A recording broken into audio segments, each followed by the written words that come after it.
Tadi pagi sekitar pukul 10.30 waktu Jakarta, Wali Kota Kiev mengumumkan ada rudal yang mencapai kota Kiev.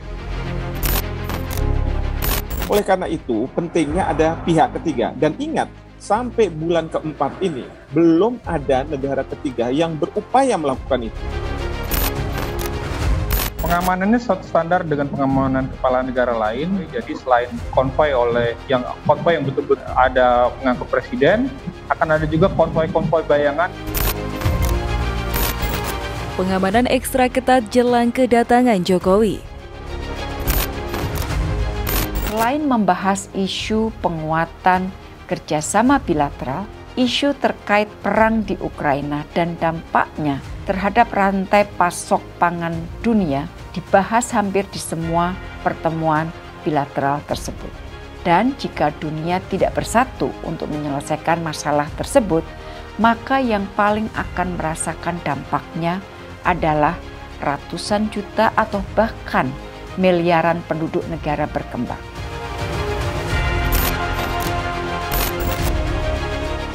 Sebenarnya saya speechless melihat Presiden Jokowi memutuskan untuk mengunjungi Ukraina yang sedang dalam kondisi perang berat. Namun setelah mengetahui awal muasal mengapa kemudian Presiden Jokowi memutuskan pergi ke Ukraina, baru saya paham dan saya hanya bisa berdoa. Semoga Presiden Jokowi dilindungi oleh Tuhan Yang Maha Kuasa. Bisa saya nyatakan bahwa kepergian Presiden Jokowi ke negara konflik Ukraina bisa menjadi sebuah benchmark yang cukup kuat dicatat dalam sejarah dunia. Nama Jokowi akan otomatis keluar dari mulut setiap orang jika ditanya dengan pertanyaan, siapa presiden yang nekat mengunjungi negara yang sedang berperang? Agenda Presiden Jokowi ke Ukraina dan Rusia pun tengah jadi sorotan. Tak hanya di Indonesia, tapi juga sejumlah negara asing. Media dari negeri tetangga, Malaysia, Singapura hingga Amerika turut memberitakan lawatan Jokowi yang kabarnya akan dilakukan pada 30 Juni 2022. Menteri Luar Negeri Retno Marsudi mengungkapkan, Presiden Jokowi akan mengunjungi Ukraina setelah menyelesaikan rangkaian kegiatan di konferensi tingkat tinggi atau KTT G7 di Elmau, Jerman. Agenda ini sangat jelas. Presiden membawa suara negara berkembang yang memang sangat terdampak dari terjadinya perang di Ukraina. Retno menyebutkan Jokowi akan berkunjung ke Ukraina melalui Polandia.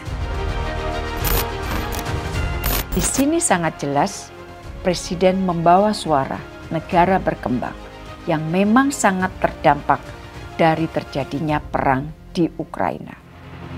Kekhawatiran terhadap rantai pasok pangan memang sangat mengemuka di dalam diskusi-diskusi bilateral. Terkait misi Jokowi ini, Guru Besar Hukum Internasional Universitas Indonesia Hikmahanto Juwana berpendapat, Presiden Jokowi punya peluang besar untuk mengakhiri tragedi kemanusiaan di Ukraina dan Rusia. Sangat memungkinkan menurut saya. Jadi yang pertama yang kita perlu pahami adalah terjadinya gencatan senjata antara Rusia dengan Ukraina dan pengakhiran terhadap tragedi kemanusiaan.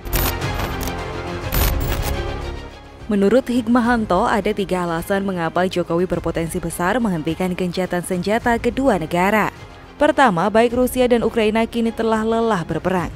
Kedua, legitimasi dari kedua pemimpin di masyarakat masing-masing semakin tergerus. Ketiga, saat ini Rusia dan Ukraina sedang mencari jalan untuk mengakhiri perang secara bermartabat. Kedua pemimpin negara tidak ingin kehilangan muka. Menurut saya, probabilitas itu sangat besar karena alasan 3 hal. Pertama adalah memang Turki dan Israel pernah mencoba tapi gagal. Tapi pada waktu itu, pada masa-masa awal perang. Nah, sekarang ini Bapak Presiden hadir pada masa-masa pada saat dua negara ini sudah lelah perang. Nah, oleh karena itu mereka membutuhkan pihak ketiga yang bisa mengupayakan gencatan senjata ini sehingga muka mereka terselamatkan.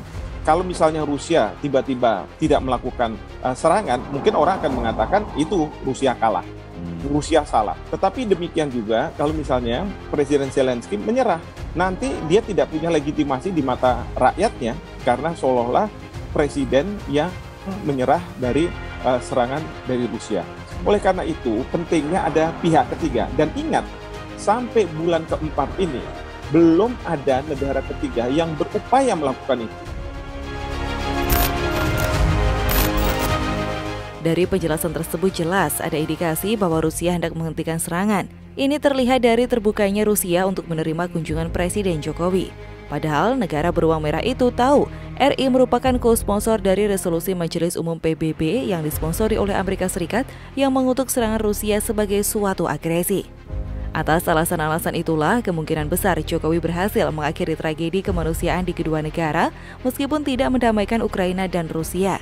Menurut Hikmahanto, Presiden tidak perlu mengupayakan perdamaian yang bertujuan untuk menyelesaikan akar masalah terjadinya perang kedua negara, mengingat Indonesia tidak berada di kawasan dan tak punya berbagai sumber daya yang dibutuhkan. Tentu keberanian Jokowi semakin diakui dunia setelah dia dengan santai menantang Cina dengan mendatangi kapal perang induk Indonesia di Laut Natuna. Dan kepergian Presiden Jokowi ke Ukraina dan juga Rusia dilakukan karena Jokowi sudah meminta kedua kepala negara yang berkonflik itu untuk datang ke Indonesia dan melakukan pembicaraan perdamaian. Tapi Presiden Ukraina dan Presiden Rusia menolaknya dengan alasan keamanan. Hingga kemudian Presiden Jokowi menyatakan kalau kedua negara tersebut tidak mau datang ke Indonesia, pihaknya yang akan datang ke dua negara tersebut. Dan itulah yang kemudian Presiden Jokowi lakukan. Mengingat Ukraina masih dalam situasi perang, pemerintah akan memberikan pengamanan khusus setibanya Jokowi di negara tersebut. Pengamanan yang akan diberikan ke Jokowi itu juga diberlakukan ke para pemimpin negara-negara Eropa yang berkunjung ke Ukraina beberapa waktu lalu. Pengamanannya satu standar dengan pengamanan kepala negara lain. Jadi selain konvoi yang betul-betul ada mengangkut presiden, akan ada juga konvoi bayangan yang tidak mengangkut presiden. Kemarin dipakai taktik seperti itu waktu ada kunjungan pemimpin negara-negara Eropa. Juga ada pengamanan di sepanjang jalur-jalur yang akan dilewati presiden di kota Kiev ini. Saya yakin bahwa niatan Presiden Jokowi pergi ke Ukraina dan Rusia bukan hanya karena jabatan yang dia emban sebagai presidensi kelompok G20 atau karena menjadi salah satu anggota Champion Group dari Global Crisis Response Group yang dibentuk oleh Sekjen PBB, tapi juga karena niatan pribadi yang ingin mendamaikan mereka yang sedang berperang demi menyelamatkan jutaan manusia.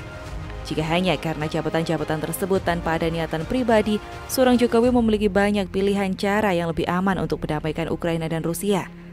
Bahaya yang mengancam keselamatan seorang Jokowi tidak hanya datang dari peluru dan senjata mereka yang sedang berperang, tapi ancaman lain yang juga datang dari mereka yang selama ini merasa terganggu karena posisi Jokowi sebagai Presiden Indonesia. Keputusan Presiden Jokowi ke negara konflik tidak bisa dikatakan sebagai sebuah prestasi, tapi dunia tidak akan menyangkal bahwa Jokowi menjadi satu-satunya pemimpin negara di dunia yang sangat berani untuk mendatangi dua negara yang sedang berperang demi untuk mendamaikan mereka.